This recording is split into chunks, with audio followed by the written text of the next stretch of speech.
Yo! Ako si Zaki at eto na naman ang panibagong episode ng Zaki Reacts. Ang papanoorin natin ngayon ay Husky versus Apex. Ang pagbabalik ni Apex. Kaso nga lang, Pinas Astig. Ito napanood ng malapitan pero nandun ako. Hindi ko siya, dahil sobrang daming tao, ang hirap mapanood. Anyways, umpisa na natin agad. Nag-cointos kami at nanalo si Apex. Pinili na muna mauna si Husky. So 3 round ng laban, 2 minuto. Unang banat, Husky! Yo, yo, yo! Husky versus Apex. Di ko sukat akalaing mangyayari na naman. So paano ka pumunta dito? Nakaban? Alam ko, Una agad yung ban last battle ko malamang ang babatikusin nito sa akin. Ano yan?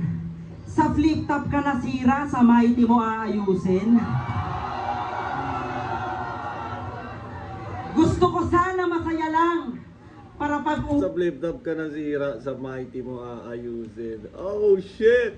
Kaso hindi siya pinagbigyan ng chance na ayusin Pwes harap ng tulog. Kaso kalaban ko malamang sabik sa bawi at mandurog. Sige, buksan mo lang yung issue. Kung hindi ka pa tapos, pakibigyan na lang ng tissue kasi hindi yan tatagos. Palakpakan ang pagbabalik ni Bato sa Apex kung saan siya unang nakilala. Kapit sa patalim, muling hahawak ng espada. Laban sa pilyo na malibog at mababa yung kartada, na merong 5 kabilog, 8 pulgada yung kargada. Nawala na to sa liga. Kasi alam nyo ba kung bakit? Tandaan nyo ba yung dati na kinukuhanan niya ng budget? Kabado lang masyado kaya sumibat na parang racket. Kasi nabasa niya sa langit lupa na may voice loot dun sa bracket.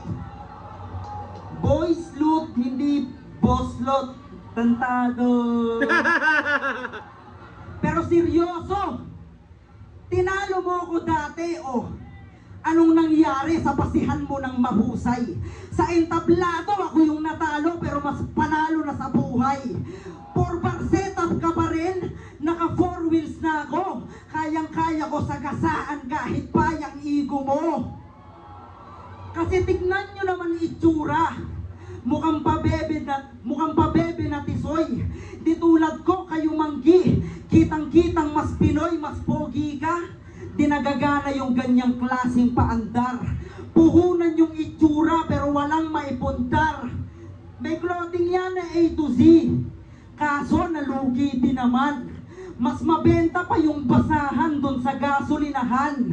Ialok mo kasi ng maayos. Baka di ka lang naririnig.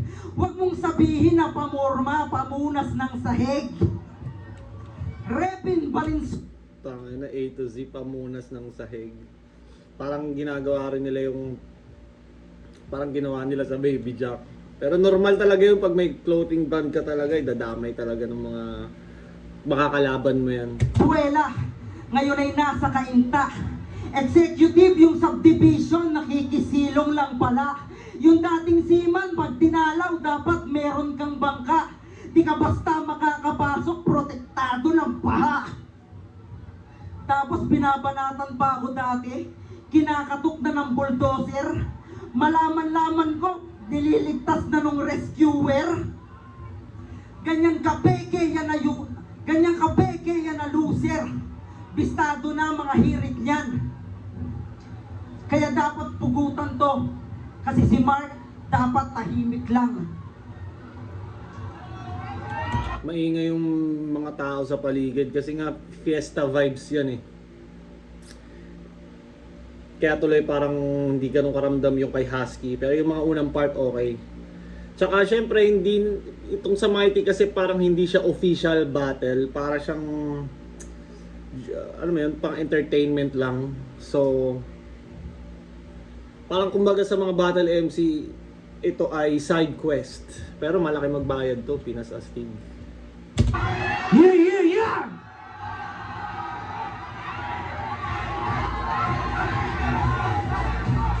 Kamusta, spokesperson ni Enigma? Kala mo siguro di ka mababawian nung minimensyo mo sa liga. Nag-costume ng pang-ispakol. Ang hilig mo talaga sa aircon, malandi ka. Tong teacher's pet, bibigyan ko ng lecture ang mapipressure, masahista. Nagsama ka ba ng Dalmatian? Mukha kayo mga baklang nakadroga. Sobrang sip-sip yung chikinini ni Enigma, parang marka ng Bentosa. Tinira nyo pa ako ni Dalmi sa round 3. Sarap nyo sipain Malakalil round 3. Paano maniniwala? Khalil round 3, isang light heavyweight sa UFC na magaling sa Muay Thai. Sa'yo ang dami mong videos na sa mukha. Meron kang panty. Madalas na nga mawala ng boses si Arik, tapos yung spokesperson pa, Husky. Di sa'yo bagay maging therapist, kala mo ang bangis at ang sexy mo. Gago yung mukha mo, mas malangis pa sa nagpapawis na Eskimo. Dati ko na kasi tong sineben-zero, kaya naging bitter siya. Para kay Enigma, nagbaba ko ng ego. Ikaw, binaba mo yung zipper niya. Oo, yung burak. Nagbaba ako ng ego habang ikaw binaba mo yung zipper niya. Ako binaba ko lang yung ego ko, ikaw sinupaa mo, putang ina. Parang ganun sinasabi ni Bex. Kaya naging bitter siya. Para kay Enigma, nagbaba ko ng ego. Ikaw, binaba mo yung zipper niya. Oo, yung burat nasa kanyang bibig. Aba, nakakabilib. Kaya niyang i-deep throat si Arik kahit wala siyang leeg. Wala ka namang kinalaman doon. Ngaw-ngaw ka pa ng ngaw-ngaw. Mukha ka na ng manggang hilaw, saw-saw ka pa ng saw-saw. Hindi ako pumatel ulit para magpasikat sa mga tao. Tinanggap ko tong laban kasi nakakagigil yung mukha mo. Tingnan nyo ang epic ng pace. Kahit anong bihes para pa rin tapete sa stage. Ang tanging pumapatol sa'yo, mga begging may AIDS. Kamukha mo yung bukalista ng shackle na pang-welding yung shades. Yung mga ganyang mukha, di na kaya ng plastic surgery. Alam nyo kung anong nararapat dyan? Black magic sorcery. Nasa liga ka pa rin kasi ikaw yung bet ng tiga Binondo. Habang ako tinanggal kasi naging threat ako sa negosyo. Bet ng taga Binondo. Nasa liga ka pa rin.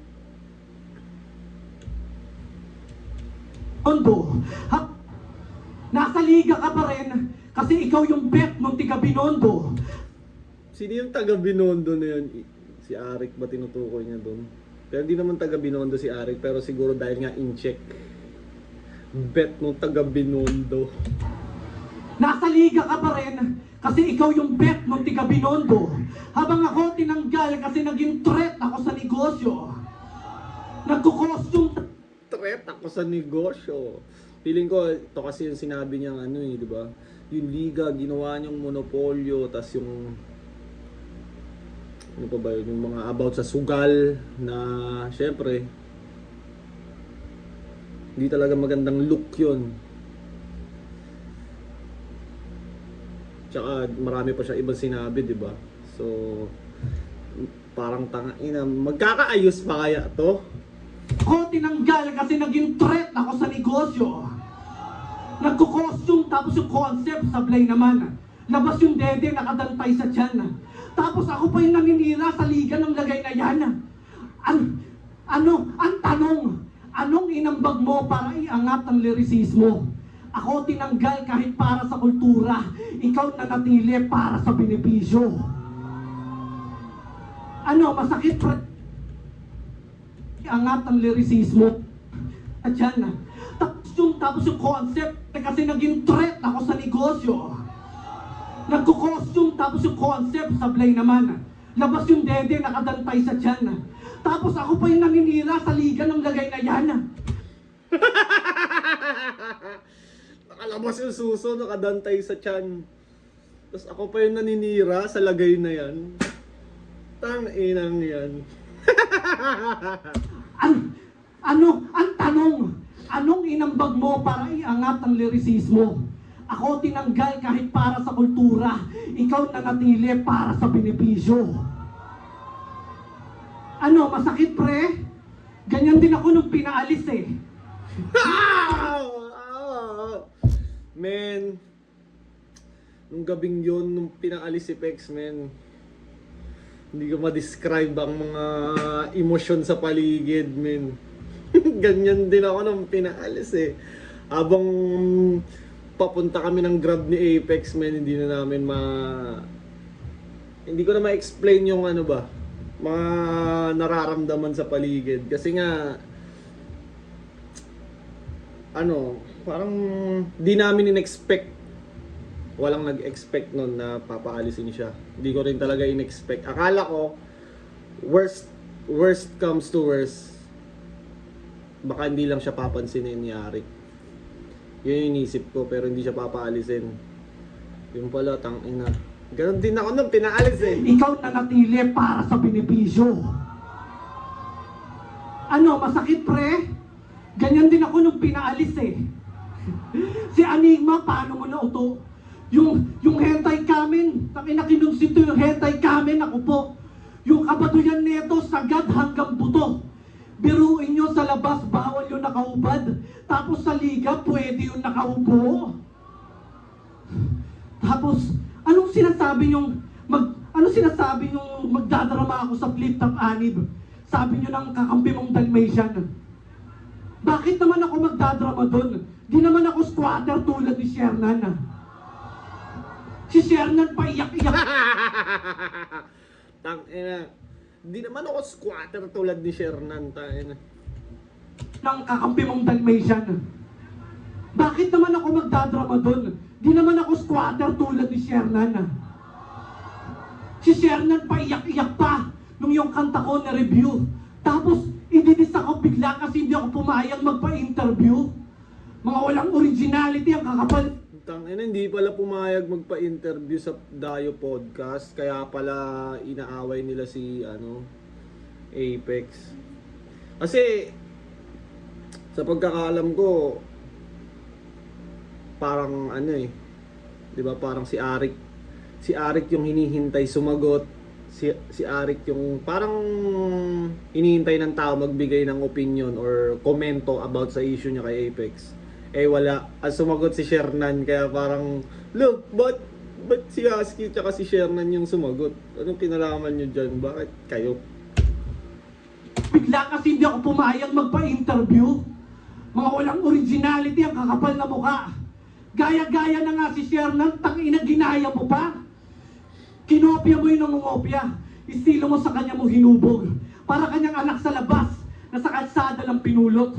Ngayon sa muli natin pagtutuos ay para kang bangkay na hinugot habang inuuod. Junior ka nung top to sa views na matagal ko nang tinupok.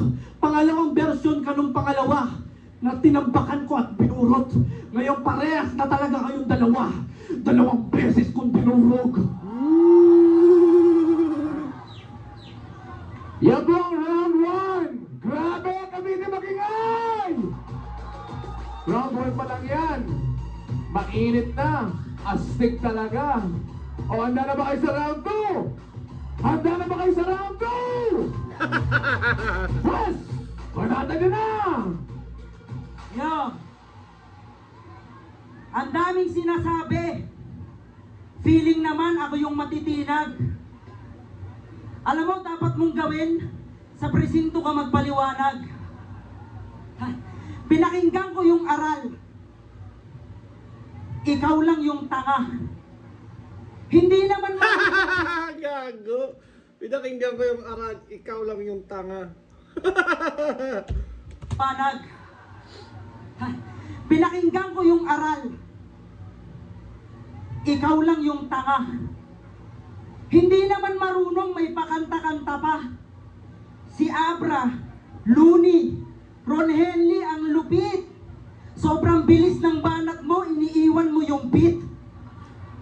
Tapos, Nag-show sila sa overseas. Sa Canada, nakakawaw. After ilang event, biglang kinancel sa Canada. Dahil sa'yo, hindi tinao. Lumabas pa yung iba. Kung sa elevator yun nangyari, malamang siksikan talaga. Tapos, focus na daw sa music. Huwag nang magplano't magbalak. Mga tula mo ang wawak, laglag tuka mo pagtalak, wakwak mukha mo wag balat. Kung walang halo ng pangkat, tsaka nung amo nag-angat, napakahirap mong buhatin, parang kabaong ng anak. Ito may Napakahirap mong buhatin, parang kabaong ng anak. Totoo yun, pukin ng ina. Sa mga magulang, di ba, sakit nun sa kanila na mauna yung anak nila. Isa yun sa pinakamasakit para sa isang parent. kahirap mong buhatin, parang kabaong ng anak. Ito may baga yung sabak, hanggang mukha magkulay ash gray. Ito may baga yung sabak, hanggang mukha magkulay ash gray. Parang yosing hinipak, tapos dibdib mo pa yung ashtray. Dahan-dahang nauubos, para bang pag-asa mo? Kitang-kita ka dahil alam yung may maaabo. Kasi sobrang wak nito ni Apex. Basa ko na mga galawan. Hindi siya pwedeng mawala sa liga ng basta wala-wala lang.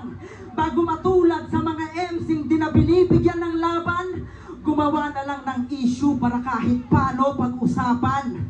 Para di mawala sa lente, si Kadiente nagpakapeste. Intelihente nagpakaleche nung naubusan na ng swerte. Sinugal mo karir mo, pero deep inside, ikaw yung talo. Kabaligtaran ng word na mighty kasi ungrateful ka na tao. Mighty. Kabaliktaran ng ungrateful. Mali ah. Kabaliktaran ka ng mighty. Ano bang kabaliktaran ng mighty? Parang hindi ungrateful. Kasi kabaliktaran ng ungrateful is grateful. Di ba? Hindi ata mighty. Hindi ata kabaliktaran ng... pakinggan natin. Nagpakapeste, intelihente, nagpakaleche nung naubusan na ng swerte.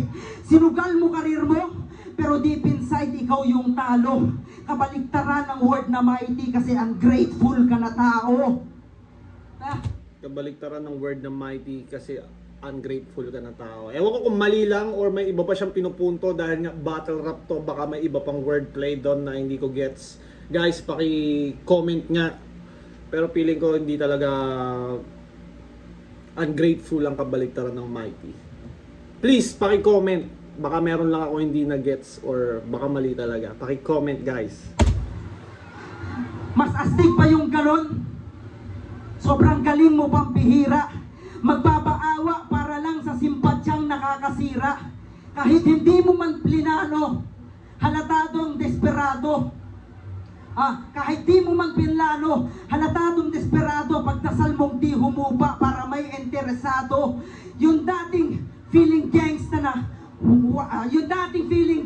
na, wala nang mas titikas. Pasabit-sabit na lang sa piyesta na parang banderitas.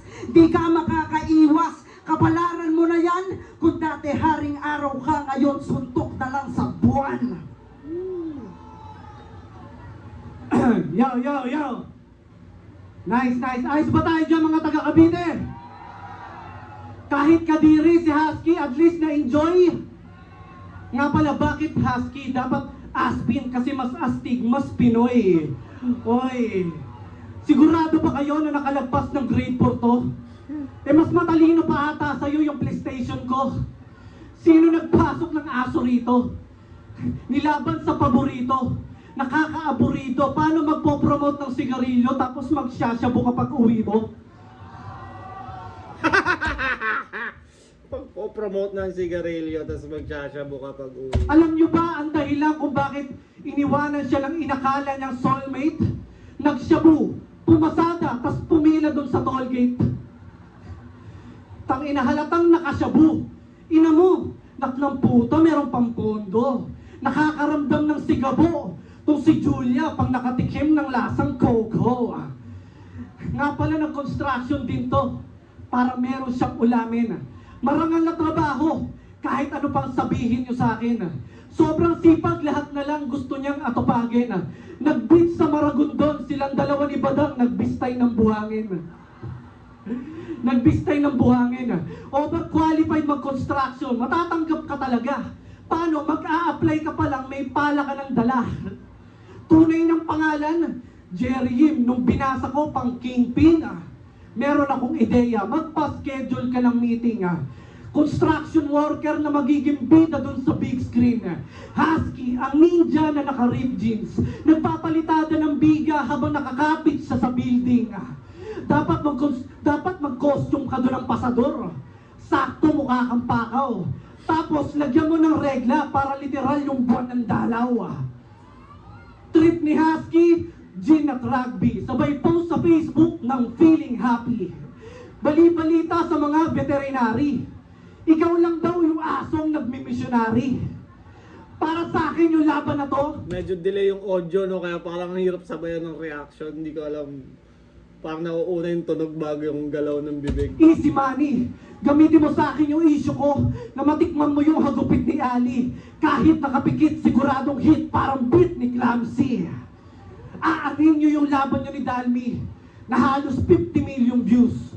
Wala kang album, walang music video, walang royalty, walang revenues, wala ring use.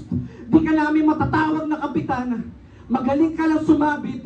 Di ka namin masasandalan pagdating sa kanta. Alalay ka lang nung awit. Yung pagiging kiss-ass mo kay Arik, yun ang tunay na komedya.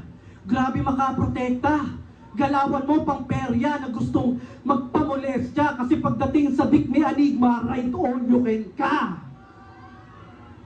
Hinamang pa nakampasan ng trophy si Saito.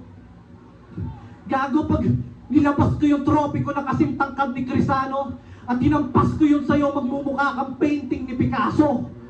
Nagko-costume pa yung aso, dapat sa'yo kinakantado. Napapansin ka lang pag yung sarili mo ginagago. Ako kaya ko sumikat lang, ako lang. Ikaw kailangan mo magpanggap na ibang tao. Gamit magagandang bara, napapansin ako, tanginang bading na to, astang protektor ng liga, biglang nag-iinaso. Ano, para sunod-sunod yung mga Protector ng liga, nag-iinas. laban na ibibigay sa'yo. Dapat dati nyo pa ginawa yan bago ko pagawin yung kanta ko. Tinira nyo ako bigla kasi nga nakikinabang din kayo. Mga tugmaan mo walang kulay. Mas kadiri ka pa sa fungi.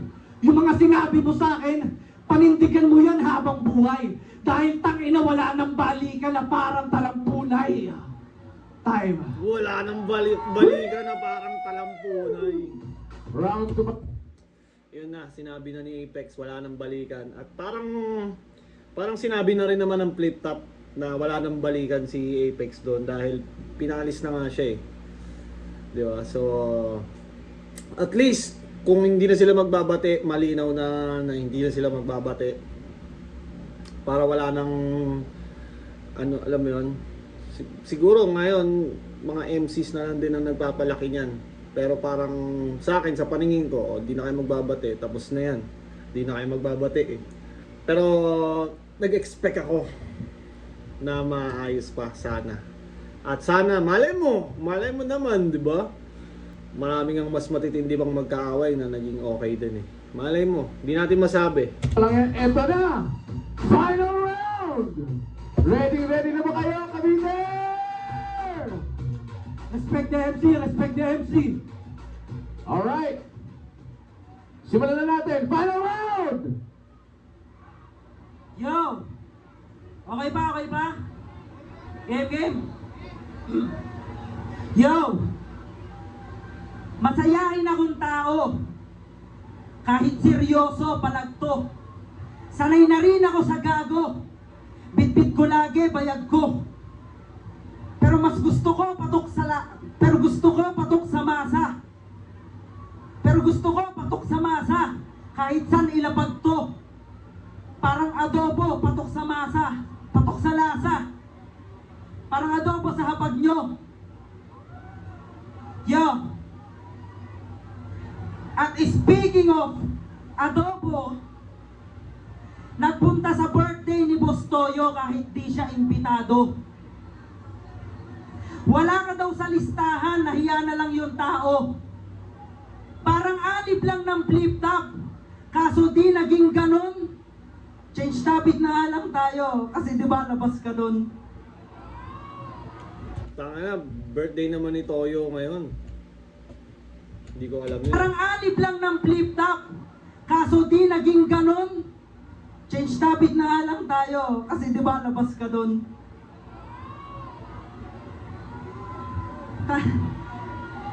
Marunong ka ba magbasa? Marunong ka ba magbasa? Wala ka na bang makain? Tapos pag pinalabas, biglang ikaw pa yung iyakin?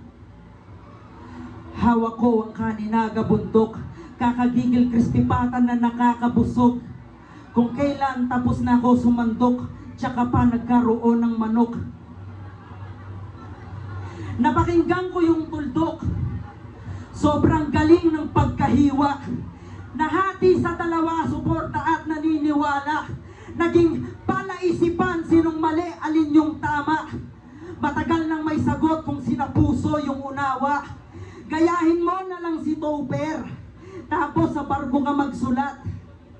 Gayahin mo na lang si Topper, tapos sa barko ka magsulat. Kesa dumadaan yung araw na madalas ka pang salat. Humanap ka ng taong mag-aayos ng lahat. Pagkalabag kundi recording, merong guesting at sikat. Malay mo, mga pangarap mo magawa mong tuparin. Kesa lait-laitin mo ko, tapos mahirap ka pa rin. Mayaman na ba si Husky? Tangina, kanina niya pa sinasabi yun ah. Gano'n na ba kayaman si Husky? Siguro mas mayaman siya kay Apex. Wala akong personal na galit. Hindi mo kailangan mailang. Niyabangan mo ko dati, pinabalik ko lang. Huwag kang masyadong boy paawa na parang nagpatiwakal. Alam namin yung tuldok ang kasunod nun kapital. Galingan mo na lang palagi. Magpatuloy at humayo. Kasi mas astig at mas Pinoy ang pusong may respeto. At di ako sip-sip kay Arik. Sadyang close lang talaga. Sobrang dikit, parang daliri ni malupiton sa paa. Tsaka hindi ka naman chain smoker. Huwag mo nga ako lituhin. Palibasa, pag naguhubad ka ng boxer, puwet mo may nikotin. Mamamigutin. Baon niya, skip pang ano lang. Yun nga, pang side quest lang. Hindi siya pang... Parang pang komedya lang, pang piyesta lang. Puta kayo na yun ah. Di ba na to sa akin naka-score? Walang dating pero kamukha ni dating ng Fantastic Four. Hayop to. Nakapunta ng ibang bansa. Accomplish na yung mission niya. First time mag-Air Asia, immigration pa lang nagpapapicture na. Dating nagtatricycle, ngayon nagyayabang na ng Pajero. Samantalang dati nagpautukay tayo kang tanga-tanga neto. Imbis na pasahero, pinadeliver sa pinnacle bar na mga yelo. Ginawa ka talagang husky, pinagbuhat na mga kargamento. Nga pala, meron tong farm. Meron tong farm, oo. Yan ang aking napuna. Kaya niya mag-araro, kahit gamit lang muka. Lapitin ng chicks, kasi ang daming patuka. Palakpakan natin to si Husky, ang bagong hari ng punla. Hari ng Pag punla. natin si Husky, talagang puspusang ensayo. Lock-in kasi laging natutulog yung tao sa kulungan ng aso. Sa farm nga daw laging nakikipag-inuman tong gago. Para pag wala na silang pulutan, pupugutan yung pato. Lahat gusto mo malaswa, puta. Yun na ba yung sining? Meron daw siyang farm, sarap sa feeling. Yung mga baboy, pinapagiling. Yung mga kambing, pinagsisiping. Yung mga pato, pinagfeeding. Pero ikaw mismo wala kang breeding. Si Shernan halata naman na gusto ko lang gamitin. Pero wala na akong pake kahit yung mga sinabi mo sa akin. Gusto mo nang bawiin. Gusto mo lang akong gatasan. Bakit di mo pa aminin? Parang farm mo kailangan ng haring araw para meron kang anihin. Tangin na, kay Apex, sabik bumalik eh. Iba yung gigil ni Apex kahit parang ano lang to eh. yun nga, side quest lang ng mga battle MC dahil fiesta lang. Siyempre kay Pex matagal siyang walang battle, di ba? So kailangan niyang makapag-perform ng malupit. Sabi niya kay Nikki, nanay mo Ifugao, tatay mo Igorot. Anong tawag sa lahi niyo? Ipororot. Ayun, nag-public apology. Lumipat ng bahay, nagbalot, naghakot. Paano nung pinagtripan niya yung mga Igorot, kinabukasan, takot na takot. Takot na takot. Totoo ba yun? Totoo Baliwalain. ba yun? Parang may nakita nga akong post na ganun, no? Pero hindi ko alam kung naglipat ba talaga. Mahirap din talaga yung ganun, may makaabay ka na group of people sa internet, tapos babanta-bantaan ka. Na lang daw, sabi ng malalapit niyang apports. Naka-receive kasi ng death threat, kala mo nagturo ng malakihan na source. Sabi niya, maawa na kayo sa akin, bigyan ko na lang kayo ng kambing tsaka horse. Sinabihan mo sila ng ipururot, tapos sa sobrang takot mo, natai ka sa shorts. Sabi niya, tangina, hirap pala maging sikat. Gabi-gabi siyang nananaginip na hinahabol siya ng igurot na may sibat. Tinira mo yung mga igurot na alam mong may matindi na legacy. Palibasa, naiingit ka sa kanila kasi meron silang sariling identity. Pinagbantaan ka? Ulo, nagpauto ka naman masyado. Halatang supot yung gago. Umiyak ka na kagad, di ka pa nga nasusuntok sa mukha mo. Nung pinagbantaan daw ng mga nakabahag, nabahag yung buntot ng aso. Yan ang tunay na di gawa-gawa na story. At yan ang bagay na di na madadaan sa sorry. Gawa-gawa na story daw. Shh, pakinggan. Gawa-gawa na story daw. Yung mga binanggit ko kay Sinyo. Pero ang daming ebidensya. Kasama pa nga yung batasismo. Kwentong barbero daw yung mga sinabi ko sa video. Gago para akong kahero kasi ang dami kong resibo. Pati yung kanta Tangina, diniin pa ulit yung sugal issue, no? kong tuldok, binanatan. Tol, wala akong balak manira ng reputasyon. Ang gusto ko lang magpaalam kasi ayoko lang hayaan yung mga sumusubaybay sa akin sa flip-top para din na nila ako asahan. Tapos gusto nyo pang gatasan? Minasama pa ng kengkoy na to? Alam kong di sapat ang sorry, kaso yun lang ang meron ako. Alam kong di sapat yung sorry, pero yun lang ang meron ako. Dahil na, makikita ko na naman to sa Facebook, mga picture ni Apex. Tapos may nakasulat. Alam kong di sapat ang sorry, pero yun lang ang meron ako. Apex 2026. Tapos kala mo namatay na. Tangina. Yun lang ang meron ako. Pumunta ako doon na may malinis na intensyon ang makipag-ayos. Masama na yun sa'yo. Palibasa, isa ka sa mga bumubulong na wag na akong pabalikin kasi masasapawan ko kayo. Kaya, pilit nila akong dinidis kasi yung pitaka manipis. Sabag sila ay naiinis, ako iris, wariris. Ang pinaka-lyricist, hindi nila ako matiis. Oh, Enigma, di mo ba ako namimiss? Kumbaga, layup pa lang to, hindi pa slam dunk. Ginawa ko lang tong warm up para sa tunay ko na comeback. Time! Tangina, ano kaya yung tunay niya na comeback? At anong liga kaya?